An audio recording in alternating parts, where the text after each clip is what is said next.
So World War II was really a watershed moment for the Chinese diaspora, especially in the Americas, where there had been these exclusion laws of varying degrees.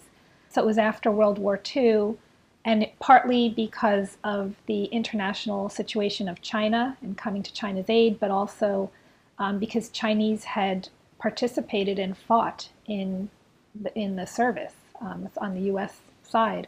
So it was no longer tenable to have these exclusion laws at the same time that Chinese are servicing your country. So these exclusion laws were knocked down one after the other in the Americas, including in Cuba. In Cuba, I think it actually happened before the U.S. And after that, it became, although the quota was still small, it became possible for Chinese to enter the United States.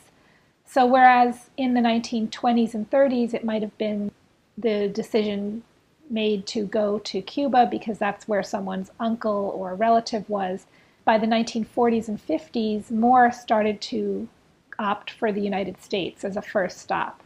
You also had a kind of an early migration, meaning pre-1959, of Chinese who were already in Cuba and decide to resettle in New York or in Miami or New Jersey. That happens through the 1940s. The other significant thing that happens is 1949.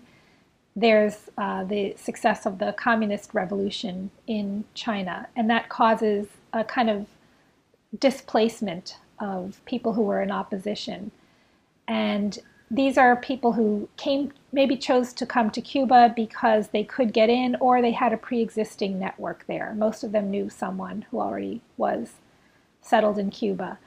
And then a lot of them, 10 years later, were faced with a similar dilemma when the communist revolution in Cuba succeeds.